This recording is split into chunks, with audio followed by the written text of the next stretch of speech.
السلام علیکم ورحمۃ اللہ وبرکاتہ۔ معزز خواتین و حضرات، اللہ کے رسول صلی اللہ علیہ وسلم کی حدیث مبارکہ کا سبق مشکات المصابیح۔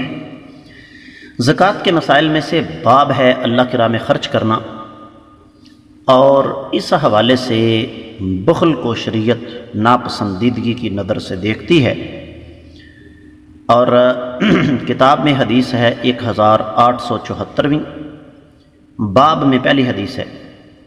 عن ابی ہریرہ رضی اللہ تعالیٰ عنہ قال قال رسول اللہ صلی اللہ علیہ وسلم لو کان لی مثل احد ذهبا لسرنی الا یمر علی 3 لیال وعندی منہ شیء الا شیء ارصدہ لدین، رواہ البخاری۔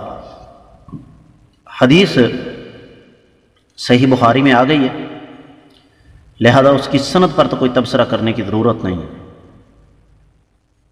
جہاں تک حدیث کے راوی کا تعلق ہے تو یقیناً میں اور آپ اچھی طرح جانتے ہیں، سیدنا ابو ہریرہ رضی اللہ تعالیٰ عنہ ایک ایسی عظیم شخصیت جو کسی تعارف کی محتاج نہیں، صحابہ اکرام میں سب سے زیادہ حدیث کو یاد کرنے والے، سمجھنے والے۔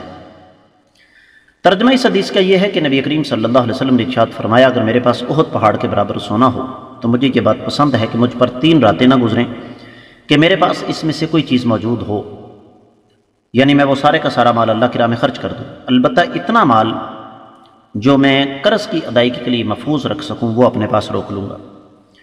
تو اس حدیث مبارکہ سے پتہ چلتا ہے کہ نبی کریم صلی اللہ علیہ وسلم کو اللہ تعالیٰ کی راہ میں مال خرچ کرنا کس قدر عزیز تھا۔